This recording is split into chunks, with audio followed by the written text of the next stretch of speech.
Good morning, folks. Unfortunately, today we woke up and there was a massive crash last night at DCA Airport. I had the unique honor to be on Fox and Friends this morning. We're going to add a little color to the interview I did with them. Let's get into it. Meanwhile, let's bring in former Navy SEAL and rescue diver Jake Zweig, who joins us now. Jake, what must it have been like last night as you put on the wetsuit and go in looking for what you can in terms of the passengers and the crew? So my heart goes out to the 67 lost souls last night in the plane crash. As a diver going into the water, obviously that water's really cold. It was pretty windy last night. You're trying to get in the water, but they probably got on station, my guess, probably an hour after everything had happened. So I know they recovered 30 bodies last night. I talked to one of my good buddies that was involved in a plane recovery effort. It's going to be with them for the rest of their life. So I have a good friend, Travis Lively, who was in Bahrain when a 727 crashed into the bay there. It still haunts him to this day. Very graphic in detail. I won't go into it. He was inside of the aircraft, underwater. He said for 3 days straight, they were diving on that airplane, bringing the lost souls up. So as you can imagine, man, you're seeing probably the worst stuff you could ever see in your life. You're in the water. It's up close and personal.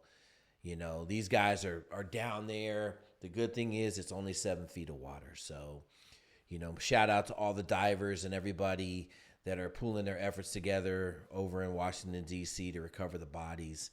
I just want to say this, man, to all the families that lost somebody. My heart goes out to you. Be strong. Life goes on. Not much to say. Yeah.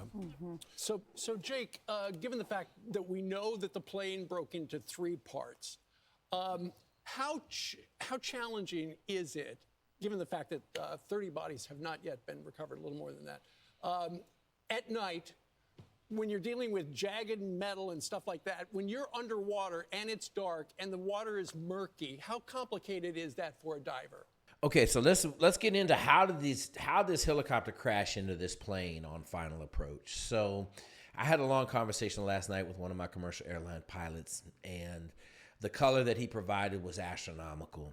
I'm going to talk about it a little bit later about a TCAS system and the avoidance system for the commercial airlines. The military airplanes don't have it. I don't know what they were doing. They must have lost situational awareness. They have flown in this area many times.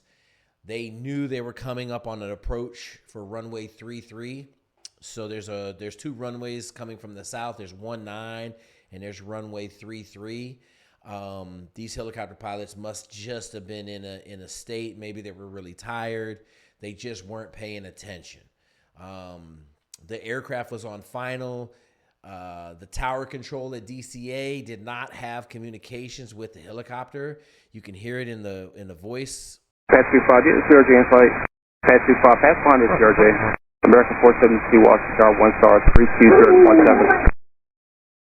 Did you see that? American 472, American 3130, go around, turn left in 250, Clementine 3000. So you just heard it on the voice right there. They came in. They didn't have communication with the helicopter immediately. They didn't take action quick enough. The towers could have diverted the aircraft had they been 1 minute sooner, given the aircraft an immediate turn left, exit the pattern, but they didn't. The result is we had a helicopter crash into an airplane, big fireball, 67 people died. I mean, they've worked in these situations a lot. We just had the bridge collapse. They were up there diving on the bridge collapse in Baltimore. These guys are professionals. They know what they're doing. There's always a amount of danger. However, we're only operating at 7 feet. So that kind of limits how much craziness we can have. If it was 170 feet, it'd be a different operation. Yes, the jagged metal presents an obstacle, but at the end of the day, there's no visibility. So they're really feeling for everything that they're trying to find. Jake, you just don't see it from these divers' perspective, but as a former door kicker, Navy SEAL, you've flown in those Blackhawks before. When you saw the crash, what was your reaction to that? We're talking about experienced pilots there. So when I was down at SEAL Team 8, I'm going to talk about it a little bit here, but I'm going to add a lot of color to it.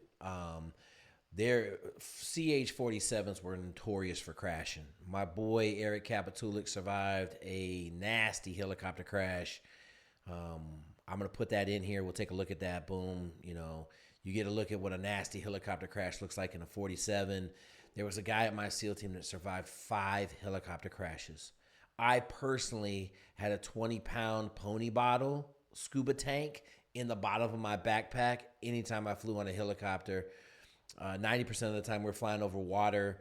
You know, I had a means of breathing because after talking to Eric Kapitulik after his helicopter crash, he had to swim up from 100 feet down, and he said it took everything in his willpower to get to the surface. I didn't want to have that problem. So yes, helicopter crashes are very violent, very few survivors. You know, like I said, I got a guy at SEAL Team 8. He was the only survivor 3 times in 5 helicopter crashes. No one would ride on a helicopter with that man.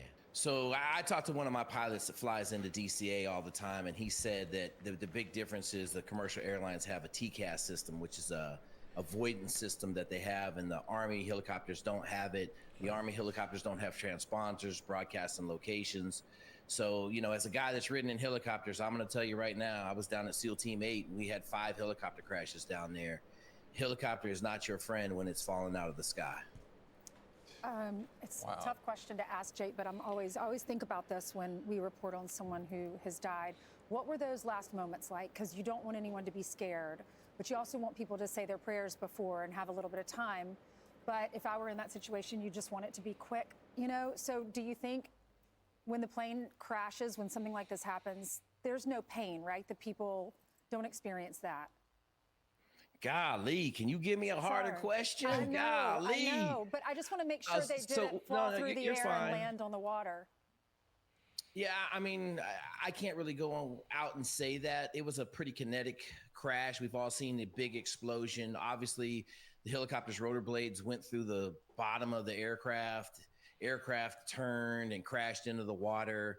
I imagine at most you had probably 8 seconds of just absolute terrifying fear. I mean, we can't go talk to any of the victims, right. But I mean, probably the most horrific thing that you could live through. So if you think about it, I'm not going to go into detail, honor the people that have fallen, but just understand this. You hope that when they impacted the water, they were unconscious. I mean, you got to imagine 7 feet of water falling from 400 feet. You know, they probably experienced upwards of 500 Gs, maybe 1,000 Gs. That would have knocked them unconscious instantly, whether they woke up or not. You know, you just hope that it was swift and it was a quick end. Yeah, no doubt about it. We're going to be able to get answers, it seems, because we're going to hear from the military perspective. We just heard from the civilian airline perspective, and nothing good about it. And I think what you're referring to with the chopper, we watched an F-35 crash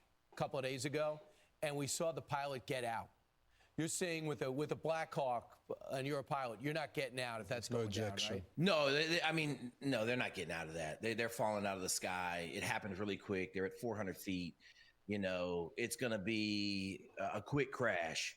And hopefully everybody was unconscious and no one had to drown in the river. So think about that, man. A helicopter falling out of the sky, if it could auto-rotate, that means using the power that's still stored in the rotor blades. But in this instance, their rotor blades got wiped out on the bottom of the airplane. So basically they were just a big rock falling from 400 feet. No ejection seats in a helicopter. There's no ejection seats, obviously, in the commercial airliners. Resources and opportunities to survive were very limited. All right, Jeff. Thanks. Appreciate Thanks, it. Jake. Thank you, Jake. So I want to make sure I cover this one, man. When I was down in the Corcovados shooting Dude, You're Screwed, there was a helicopter pilot down there, and he had survived a helicopter crash. He said he jumped out of a helicopter at 100 feet and fell through a tree and managed to land on a limb 20 feet above the ground. He broke his back. He broke 8 ribs. He broke a leg, but he survived. Now, the tragedy of jumping out of the plane at 100 feet, out of the helicopter at 100 feet, the pilot of the helicopter was able to live also. But I'm telling you got to make some choices in life, and sometimes it's 1 and 1A, and neither one of them are very good.